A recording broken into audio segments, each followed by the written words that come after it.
Hello everyone, good morning to all of you. Welcome to current affairs logics. Friends, morning हो गई है। मैं आप सभी के लिए लेके आ गई हूँ आज का डेली करंट अफेयर्स का सेशन। आज हम कवर करेंगे 27 मार्च के सभी इंपॉर्टेंट क्वेश्चंस। तो देखेंगे फ्रेंड्स, पहले करंट अफेयर्स के क्वेश्चंस, उसके बाद हम स्टडी जीके के इंपॉर्टेंट क्वेश्चंस कवर करेंगे। आने वाले जितने भी आपके कॉम्पिटिटिव एग्ज़ाम्स हैं, सभी एग्ज़ाम में ये वीडियो काफ़ी इंपॉर्टेंट होने वाली है। तो आइए फ्रेंड्स, इस वीडियो को शुरू करते हैं। इसका पीडीएफ आप लोगों को हमारे टेलीग्राम पर मिल जाएगा। अगर आपने अभी तक टेलीग्राम ग्रुप नहीं ज्वाइन किया है तो आप लोग फटाफट से इस बार कोड को स्कैन कर लीजिए अपने फ़ोन से और डायरेक्टली ज्वाइन हो जाइए, क्योंकि यहाँ पे हम आपको पीडीएफ तो देते हैं, साथ ही में डेली आपको क्विज़ मिलता है क्वेश्चंस का, जिससे आप अपने जो क्वेश्चंस उनको अच्छे से रिवाइज कर सकती हैं। एक लिंक आपको डिस्क्रिप्शन में भी मिल जाएगा, वहाँ से भी आप जुड़ सकते हैं। सो आइए फ्रेंड्स, शुरू करते हैं मोटिवेशन कोट से आज की क्लास। कठिन परिश्रम और लगातार अभ्यास हर असंभव कार्य को संभव कर देता है। देखिए, अगर आप हार्डवर्क कर रहे हो, अब लगातार अभ्यास कर रहे हो, प्रैक्टिस कर रहे हो ना, सो कोई भी कितना भी कठिन काम क्यों ना हो, आप उस काम को ईजिली कर पाएंगे, क्योंकि आपने उस पर मेहनत करी है और लगातार उस काम पर प्रयास किया है। तो आइए बात कर लेते हैं आज के पहले क्वेश्चन से। क्वेश्चन है, देखो, वर्ल्ड थिएटर डे जो है कब मनाया जाता है। सो यहाँ हम बात कर रहे हैं विश्व रंगमंच दिवस की। तो ये सेलिब्रेट किया जाता है 27 मार्च को, यानी आज ही के दिन मनाया जाता है। देखो, वर्ल्ड थिएटर डे, इस दिन को क्यों मनाते हैं हम? तो तो जो थिएटर की इम्पोर्टेंस है हमारी सोसाइटी में, उसी को रिमाइंड करते हैं। यानी हमारे समाज में जो थिएटर की इम्पोर्टेंस है, उसकी याद दिलाना इस दिन का उद्देश्य है। इसको 1961 में शुरू किया था इंटरनेशनल थिएटर इंस्टीट्यूट ने। एंड इसकी थीम याद रखिएगा, जो कि है theatre and a culture of peace. ठीक है, तो ये याद रखिएगा कब मनाते हैं, 27 मार्च। चलिए फ्रेंड्स, नेक्स्ट क्वेश्चन देख लेते हैं। Also very important question. Question है, which country has announced to join the new development bank. अभी तो कोई कंट्री ने अपनी अनाउंसमेंट कर दी है कि वो न्यू डेवलपमेंट बैंक में शामिल होगा, और ये अनाउंसमेंट किसने की है? तो राइट आंसर है इंडोनेशिया। तो इंडोनेशिया के जो प्रेसिडेंट हैं प्रबावो सुबियांतो, उन्होंने जो है अनाउंस किया है कि वो जल्द ही एनडीबी के मेंबर्स कब बन जाएंगे। करंट में जो न्यू डेवलपमेंट बैंक के मेंबर्स हैं, देखो कौन कौन से हैं। Brazil, Russia, India, China, south Africa, Egypt, Ethiopia, Iran और यूएई। तो करंट में तो ये 9 मेंबर्स जो हैं वो न्यू डेवलपमेंट बैंक के हैं, और इंडोनेशिया जो बनेगा ना, वो 10वां मेंबर बनेगा न्यू डेवलपमेंट बैंक का। ठीक है, न्यू डेवलपमेंट बैंक की स्थापना कब हुई थी? 2015 में। अगला क्वेश्चन है, which country is the largest producer of milk in the world. So बात करते हैं कि विश्व में दूध का सबसे बड़ा उत्पादक देश कौन सा है। Answer is India. ठीक है, इंडिया जो है लार्जेस्ट प्रोड्यूसर है मिल्क की। इंडिया जो है 1998 से लगातार जो है दूध का सबसे ज़्यादा प्रोडक्शन कर रहा है। लगभग इंडिया 25% कॉन्ट्रीब्यूट करता है ग्लोबल मिल्क प्रोडक्शन में, यानी पूरे वर्ल्ड में जितना भी मिल्क प्रोड्यूस होता है उसमें लगभग भारत 25% का अपना कंट्रीब्यूशन देता है। 2023-24 में जो इंडिया का टोटल मिल्क प्रोडक्शन था वो था 239.2 million turns. Top 3 milk producing country में देखो, नंबर 1 पे इंडिया है, फिर दूसरे नंबर पे आता है यूएस, और थर्ड नंबर पे आता है चाइना। मिल्क से रिलेटेड एक ऑपरेशन हमें याद रखना है, जो है ऑपरेशन फ्लड, या हम इसे वाइट रेवोल्यूशन भी कहते हैं। ठीक है, इसके बारे में क्वेश्चन एग्जाम में अक्सर आ जाता है, तो कुछ इंपॉर्टेंट पॉइंट देख लेते हैं। तो ये लॉन्च हुआ था, देखो, 13 जनवरी 1970 को। ये था वर्ल्ड का सबसे बड़ा डेयरी डेवलपमेंट प्रोग्राम, और इसका मेन पर्पस क्या था कि इंडिया को मिल्क प्रोडक्शन में सेल्फ सफिशिएंट, यानी इंडिया को दूध उत्पादन में आत्मनिर्भर बनाना ही इसका मेन उद्देश्य था। इंडिया में वाइट रेवोल्यूशन के फादर किसे कहा जाता है? तो ये भी याद रखिएगा, कहा जाता है डॉक्टर वर्गीस कुरियन को। ऑल्सो इन्हें कहते हैं मिल्क मैन ऑफ इंडिया। ठीक है फ्रेंड्स, तो कोशिश हम करते हैं कि आपको जो भी एक्स्ट्रा इन्फॉर्मेशन दे सके क्वेश्चन से, वो आपको प्रोवाइड करते चलें। नेक्स्ट देखो, where was the annual meeting of FATF private sector cooperation forum 2025 held. FATF निजी क्षेत्र सहयोग फोरम की जो वार्षिक बैठक है कहाँ आयोजित की गई? तो ये बैठक हुई थी फ्रेंड्स कहाँ पे? देखो मुंबई में आयोजित हुई। इस मीटिंग को ऑर्गेनाइज क्यों किया गया? तो FATF और civil society and private sector के बीच में जो ये मीटिंग हुई थी, देखो इसका मेन पर्पस क्या था? To fight against money laundering. जो देखिए मनी लॉन्ड्रिंग होती है, जो टेररिस्ट फाइनेंसिंग होती है, आपने देखा होगा कि टेररिस्ट को भी बहुत लोग फंडिंग कर देते हैं उनको, है ना? तो ज़्यादा ही तो उसके खिलाफ, उनके अगेंस्ट फाइट करने के लिए, जो भी फाइनेंशियल क्राइम्स होती हैं उनके अगेंस्ट फाइट करने के लिए FATF उस पर काम करता है।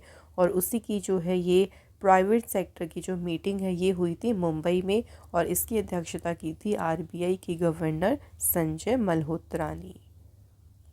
FATF के बारे में थोड़ा सा बात करें, फाइनेंशियल एक्शन टास्क फोर्स, इसको G7 कंट्रीज़ ने सेटअप किया था एज इट्स 1989 जो उनका समिट हुआ था पेरिस फ्रांस में, उसी दौरान जो है FATF की स्थापना हुई थी।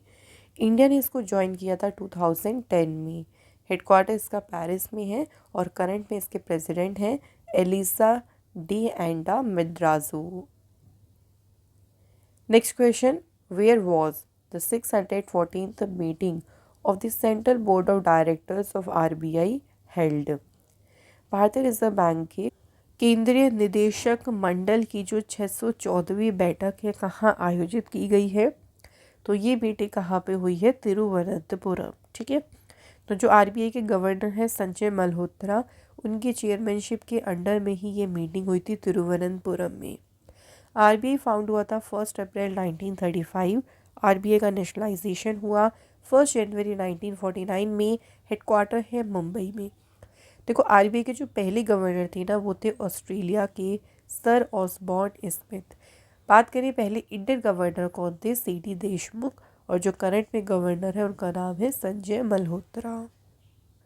Next question, India developed its first indigenous dash which will be install at AIIMS new Delhi. Bharat ने अभी अपना पहला स्वदेशी, यानी कौन सी भी भारत ने अपनी पहली स्वदेशी मशीन विकसित की जिसे एम्स न्यू दिल्ली में स्थापित किया जाएगा? तो अभी इंडिया ने अपनी इंडिजीनियसली MRI जो मशीन है उसको डेवलप किया है। सो इससे फ़ायदा क्या होगा? देखो जो कॉस्ट, जो ट्रीटमेंट का कॉस्ट होता है ना, वो रिड्यूस होगा। साथ ही में मेडिकल डिवाइसेस को जो इंडिया इंपोर्ट करता है, अभी अगर हम करेंटली बात करते हैं तो भारत 80 से 85% जो इक्विपमेंट है ना मेडिकल के, वो इंपोर्ट करता है, मतलब बाहर से हम मंगवाते हैं। लेकिन जब हम अपने ही देश में बनाएंगे तो उसकी कॉस्ट काफ़ी जो है वो इफ़ेक्टिव रहेगी, ट्रीटमेंट भी काफ़ी ज़्यादा जो है फ्रेंडली होगा। तो ये जो इंडिजीनियसली MRI मशीन है ये हेल्प करेगी इंडिया को सेल्फ रिलायंट बनाने में मेडिकल टेक्नोलॉजी के क्षेत्र में। नेक्स्ट है, which state has established the senior citizen commission? किस राज्य ने वरिष्ठ नागरिक आयोग की स्थापना की है? सही आंसर है केरल स्टेट। ठीक है, केरल ने जो है अभी सेटअप किया है, एस्टेब्लिश किया है सीनियर सिटीजन कमीशन। क्यों सेटअप किया गया? और ये भी याद रखोगे केरल पहला स्टेट बना है जिससे इस कमीशन को सेटअप किया है। मेन पर्पस क्या है कि जो भी सीनियर सिटीजन्स हैं उनकी वेलफेयर, उनके प्रोटेक्शन और उनके एम्पावरमेंट के लिए। तो Kerala state senior citizen commissions bill 2025 को अभी असेंबली ने पास किया है। केरल स्टेट की बात कर लेते हैं तो लोकेशन आप यहाँ पे देख सकते हैं केरल की। फॉर्मेशन हुई थी 1 नवंबर 1956। कैपिटल है तिरुवनंतपुरम। CM है पिनरई विजयन। गवर्नर है राजेंद्र विश्वनाथ अर्लेकर। राज्यसभा सीट्स हैं 9, लोकसभा की 20, असेंबली सीट्स 140। नेशनल पार्क्स में है अनाई मोडाई शोला, इराविकुलम, माथीकेटन शोला, पम्बादम शोला एंड पीरियार और silent valley national park. Next question, who has recently been appointed as a full time member of NITI Aayog? अभी हाल ही में देखो नीति आयोग के पूर्णकालिक सदस्य किसे नियुक्त किया गया है? फुल टाइमर मेंबर बनी है राजीव गौबा। ठीक है, तो ये नीति आयोग के फुल टाइम मेंबर बनी है। बाकी ऑप्शंस को भी चलिए थोड़ा डिस्कस करते हैं। अजय सेठ, तो इंडिया के जो नए फाइनेंस सेक्रेटरी बने हैं उनका नाम है अजय सेठ। विकास कौशल की बात करें तो हिंदुस्तान पेट्रोलियम कॉरपोरेशन लिमिटेड के बने हैं ये चेयरमैन और मैनेजिंग डायरेक्टर। इसके बाद अंजू राठी राणा, अंजू राठी राणा अपॉइंट हुई हैं पहली वुमेन लॉ सेक्रेटरी। ठीक है, तो ये आपको अपॉइंटमेंट्स भी याद रखनी है। चलिए यहाँ पे नीति आयोग के बारे में थोड़ा सा बात कर लें। तो नीति आयोग का देखो पूरा नाम है national institution for transforming India. NITI Aayog found हुआ था 1 जनवरी 2015 को प्लानिंग कमीशन की जगह। हेडक्वार्टर है न्यू दिल्ली में। चेयरपर्सन है नरेंद्र मोदी, वाइस चेयरपर्सन है सुमन केबेरी और सीईओ है वीबीआर सुब्रमण्यम। अगला question, who has been appointed as a new executive director of Canara bank. Canara bank के देखो जो नई कार्यकारी निदेशक बनी है उनका नाम क्या है, SK मजूमदार। तो ये एग्जीक्यूटिव डायरेक्टर बनी है कैनरा बैंक के। कैनरा बैंक जो है इसकी स्थापना 1906 में हुई। हेडक्वार्टर है बेंगलुरु में। MD और CEO है K Satyanarayana Raju. Next question, Gabba stadium is in which country which will be demolished after the 2032 Olympic. तो यहाँ पूछा है कि गाबर स्टेडियम किस देश में है जिसे 2032 ओलंपिक के बाद ध्वस्त कर दिया जाएगा। तो गाबर स्टेडियम जो है ये है फ्रेंड्स ऑस्ट्रेलिया में लोकेटेड। 2032 के जो ओलंपिक्स हैं ना ये ब्रिस्बेन ऑस्ट्रेलिया में होंगी। सो उसके बाद जो गाबर स्टेडियम है ब्रिस्बेन में वो ध्वस्त कर दिया जाएगा, लेकिन उसकी जगह पर शहर में जो विक्टोरिया पार्क एरिया है वहाँ पे 60,000 सीटर का जो स्टेडियम है उसको जो है यहाँ पे इसकी जगह पे बनाया जाएगा। ठीक है, सो यहाँ पे हमारे देखो करंट अफेयर्स के क्वेश्चंस कंप्लीट हो गए। लास्टली हम डिस्कस करते हैं मतलब इसके बाद स्टडी जीके के क्वेश्चंस। तो देखिए हमारा पहला क्वेश्चन क्या है। क्वेश्चन है which planet was removed by the international astronomical union from the list of planets इन 2006। कौन सा प्लैनेट है जिसे 2006 में इंटरनेशनल एस्ट्रोनॉमिकल यूनियन के द्वारा लिस्ट जो प्लैनेट्स की लिस्ट है उसमें से रिमूव किया गया, तो वो था प्लूटो। अगला है मॉलिंग नेशनल पार्क ये कौन से स्टेट में लोकेटेड है, तो ये है अरुणाचल प्रदेश में। कीवी फ्रूट जो है किस कंट्री का नेशनल फ्रूट है, आंसर होगा China. The Nilgiri hills are part of which mountain range. तो नीलगिरी हिल्स जो है ये वेस्टर्न घाट का पार्ट है। इंडिया जो है अफगानिस्तान के साथ में कितना लैंड बॉर्डर शेयर करता है, अबाउट 106 किलोमीटर का। Which sport is connected to the Ranji trophy. Ranji trophy से संबंधित है cricket. National game of Namibia and Spain. तो नामीबिया स्पेन का नेशनल गेम कौन सा है, फुटबॉल। क्वेश्चन है अगला, रनिंग हैंड टच ये जो टर्म है ये किस स्पोर्ट से रिलेटेड है, तो ये है कबड्डी से। Who painted the Mona Lisa. तो मोनालिसा की जो पेंटिंग है मोनालिसा की उसको पेंट किया लेनार्डो डी विंसी ने। Who was the first women to win a Nobel prize. So देखो नोबेल प्राइज जीतने वाली अगर बात करते हैं पहली वुमेन कौन है, तो इनका नाम याद रखना है मैरी क्यूरी। तो यहाँ से हमें एक और पॉइंट याद रखना है कि मैरी क्यूरी जो है इनको 2 बार नोबेल प्राइज़ मिला है। पहले इनको नोबेल प्राइज़ जो है इन्होंने फिज़िक्स में नोबेल प्राइज़ जीता था कब, 1903 में। उसके बाद जो है इनको एक और नोबेल प्राइज़ मिला था जो मिला था इनको केमिस्ट्री के फील्ड में, और ये मिला था इन्हें 1911 में। ठीक है, क्वेश्चन देखो अगला, who is known as the queen of pop. Queen of pop किसे कहा जाता है, Madonna. Who is the head of the Indian state in terms of the constitution. तो कॉन्स्टिट्यूशन के टर्म में इंडियन स्टेट के हेड कौन होते हैं, प्रेसिडेंट। इंडियन कॉन्स्टिट्यूशन की जो प्रियम्बल है उसे अडॉप्ट कब किया गया था, 26 नवंबर 1949 को। Which article of the constitution deals with the election of the president. तो प्रेसिडेंट के इलेक्शन से संबंधित आर्टिकल है 54। सो ये हमारे स्टैटिक क्वेश्चंस हो गए हैं। अब करंट अफेयर्स के रिवीजन में कल के क्वेश्चंस को चलिए रिवाइज कर लेते हैं। पहला है which country will jointly host the first ever India Africa naval exercise AIKEYME with India. तो भारत के साथ संयुक्त रूप से पहली बार इसकी मेजबानी करेगा Tanzania. Which disease has been included in the list of neglected tropical disease by WHO। तो डिसीज का नाम है noma. Which of the following state has adopted human organ transplantation act. किस राज्य ने मानव अंग प्रत्यारोपण अधिनियम को अपनाया है? तो फ्रेंड्स यहाँ पे सही आंसर हो जाएगा Telangana state. Which state has recently decided to conduct a caste-based census? तो जाति आधारित जनगणना अभियान चलाने का निर्णय अभी किसने लिया है? हाल ही में लिया है झारखंड सरकार ने। Which bank has launched the MDG Next mobile application for corporate cash management services? तो जो MDG Next मोबाइल एप्लीकेशन है इसे लॉन्च किया है बैंक ऑफ बड़ौदा ने। Who has been appointed the new finance secretary of India?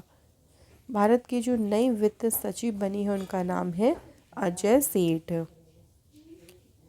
Who became first athlete in the Khelo India para games to breaking the national power lifting record?